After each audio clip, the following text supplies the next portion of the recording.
नमस्कार। आज हम होमर की ओडिसी की दुनिया में गोता लगाने वाले हैं, जो पश्चिमी साहित्य की सबसे बड़ी कहानियों में से एक मानी जाती है।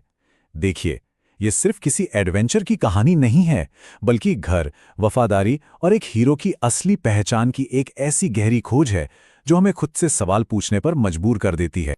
तो चलिए इस कहानी के बिल्कुल दिल में उतरते हैं। आखिर वो कौन सी चीज है जो किसी घर को इतना कीमती बना देती है कि कोई उसके लिए देवताओं, राक्षसों और यहां तक कि मौत से भी लड़ने को तैयार हो जाए? यही वो सवाल है जो यूलिसीज की पूरी यात्रा की वजह बनता है।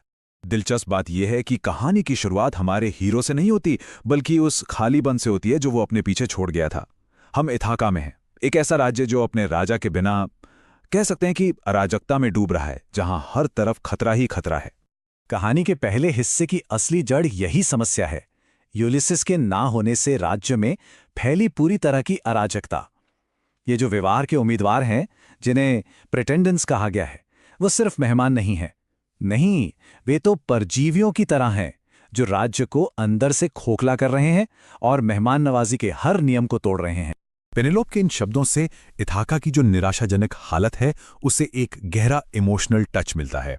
उसका दुख सिर्फ एक पत्नी का नहीं है, बल्कि एक ऐसी रानी का भी है जो अपने राज्य को लालची लोगों के हाथों में बिखरते हुए देख रही है, और वो भी बिल्कुल अकेले उस तूफान का सामना कर रही है। अब कहानी एक नया मोड़ लेती है और यूलिसिस के बेटे टेलेमैकस की तरफ जाती है। उसे एक लड़की की परछाई से निकलकर एक मर्द बनना है। उसकी ये जो यात्रा है, वो सिर्फ अपने पिता को खोजने के लिए नहीं है, बल्कि अपने अंदर के हीरो को जगाने के लिए भी है। यही वो दैवीय हस्तक्षेप है, वो डिवाइन इंटरवेंशन जो टेलीमाकस की चुप्पी को तोड़ता है और उसकी खोज को एक मकसद देता है। मिनर्वा उसे सिर्फ सलाह नहीं देती, बल्कि उसमें वो हिम्मत भी भरती है जिसकी उसे अपने भाग्य का सामना करने के लिए सख्त जरूरत थी। ये टेलीमेकर्स की यात्रा के बहुत अहम पड़ाव हैं, और इनमें से हर एक पड़ाव उसे एक अनुभवहीन राजकुमार से एक मजबूत लीडर में बदल देता है।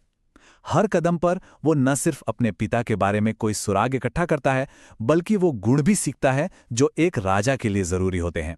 मतलब वो अपनी विरासत संभालने के लिए तैयार हो रहा है। तो चलिए अब हम अपना ध्यान खुद महान यूलिसिस पर लाते हैं, उन मशहूर परीक्षाओं पर जिन्होंने उसे एक लेजेंड तो बना दिया, लेकिन उसे घर से भी उतना ही दूर रखा। ये उसकी यात्रा का सबसे खतरनाक और सबसे यादगार हिस्सा है। ये पहली बड़ी चुनौती है, एक ऐसी टक्कर जो इंसान की चालाकी को कच्ची पाश्विक शक्ति के सामने खड़ा कर देती है। साइक्लॉप्स सिर्फ एक राक्षस नहीं है, वो बर्बरता का, असभ्यता का प्रतीक है, जो यूलिसिस की समझदारी के बिल्कुल उलट है।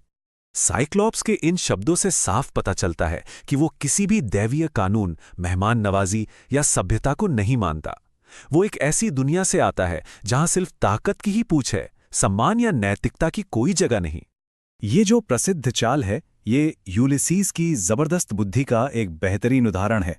ये दिखाता है कि कैसे उसकी चालाकी पाश्विक शक्ति पर भारी पड़ सकती है। वो जानता था कि वो साइक्लॉप्स को ताकत से तो हरा नहीं सकता, इसलिए उसने अपने दिमाग को ही अपना हथियार बना लिया। और फिर आती है एक और मशहूर परीक्षा, जिसमें शारीरिक शक्ति की नहीं, बल्कि जादू और धोखे की चुनौती है। यहाँ खतरा शरीर के लिए उतना नहीं है जितना आत्मा के लिए है, अपनी पहचान खोने और एक जानवर में बदल जाने का खतरा। यूलिसीज को एक के बाद एक भयानक चुनौतियों का सामना करना पड़ता है। हर एक चुनौती उसे उसकी इंसानी सीमाओं से भी परे धकेल देती है। वो मृतकों की दुनिया में जाता है, साइरन्स के मोहक लेकिन जानलेवा गीत से बचता है, और दो ऐसे भयानक राक्षसों के बीच से गुजरता है जिनकी कल्पना भी नहीं की जा सकती। ये सिर्फ रुकावटें नहीं हैं, बल्कि उसकी सहन शक्ति और इच्छा शक्ति के कड़े इम्तिहान हैं। चलिए अब इस महाकाव्य के आखिरी और सबसे तनावपूर्ण पड़ाव पर चलते हैं। यहां घर लौटना संघर्ष का अंत नहीं है, बल्कि क्लाइमैक्स की विस्फोटक शुरुआत है। ये जो भेष बदलने की रणनीति है, ये यूलिसिस का आखिरी इम्तिहान है। ये उसे अपने ही महल में एक अजनबी की तरह घुसने और अपने लोगों की वफादारी को परखने का मौका देता है। ये उसकी वापसी का एक बहुत जरूरी और बेहद खतरनाक हिस्सा है। उसकी असली पहचान और उसके भिखारी वाले रूप के बीच का ये गहरा अंतर उसके अविश्वसनीय धैर्य और चालाकी को दिखाता है। सोचिए, एक राजा होकर उसे अपने ही घर में एक भिखारी की तरह अपमान सहना पड़ता है, जो उसके अंतिम बदले को और भी ज्यादा जबरदस्त बना देता है। अब हम इस महाकाव्य के हिंसक और भावनात्मक क्लाइमैक्स की ओर बढ़ रहे हैं। वो पल जहां न्याय और बदला एक साथ मिलते हैं। 20 साल का इंतजार, पीड़ा और संघर्ष अब एक विस्फोटक अंजाम तक पहुंचने वाला है। ये आखिरी प्रतियोगिता है, एक ऐसा काम जिसे कोई आम इंसान करने की सोच भी नहीं सकता। ये उन विवाह के उम्मीदवारों की कमजोरी को सबके सामने लाता है और सिर्फ यूलिसिस की महानता को साबित करता है। घटनाओं का ये नाटकीय क्रम देखिए कैसे सामने आता है। जब यूलिसिस अपने दुश्मनों पर पासा पलट देता है, वो अपने ही जाल में फंस जाते हैं। एक ही पल में भिखारी राजा बन जाता है और न्याय की घड़ी आ जाती है, जो बहुत क्रूर और बहुत तेज होती है। क्लाइमैक्स बहुत क्रूर और खूनी है, लेकिन ये एक जरूरी शुद्धिकरण भी है। ये घर वापसी सिर्फ एक आगमन नहीं, बल्कि एक हिंसक जीत है। यूलिसिस को न केवल अपना घर वापस लेना है, बल्कि उसे उन लोगों से साफ भी करना है जिन्होंने इसे अपवित्र किया था। ये है आखिरी भावनात्मक बाधा, जो शायद सभी राक्षसों और देवताओं से ज्यादा कठिन थी। हीरो को अपनी पहचान न सिर्फ अपने राज्य के लिए बल्कि अपनी पत्नी के लिए भी साबित करनी है। ये ताकत का नहीं, बल्कि साझा यादों, विश्वास और प्यार का इम्तिहान है। यूलिसिस उनके बिस्तर के उस राज के बारे में बताता है जो एक जिंदा जैतून के पेड़ से बना था, उनके शादी की जड़ और ताकत का प्रतीक। ये एक ऐसा राज है जिसे सिर्फ असली पति ही जान सकता है, और यही आखिरी और सबसे पक्का सबूत है।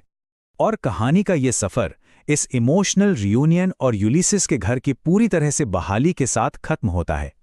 हीरो ने ना सिर्फ अपना राज्य, बल्कि अपना परिवार और अपनी पहचान भी वापस पाली है। चक्र अब पूरा हो चुका है। हम इस विचारोत्तेजक सवाल के साथ इसे समाप्त करते हैं, जो इस प्राचीन महाकाव्य को हमारी अपनी जिंदगी से जोड़ता है। शायद सच्ची घर वापसी सिर्फ एक जगह पर पहुंचना नहीं है, बल्कि उस पहचान को फिर से हासिल करना है जिसे उस जगह ने बनाया था, और उस इंसान को फिर से खोजना है जो हम बनना चाहते हैं।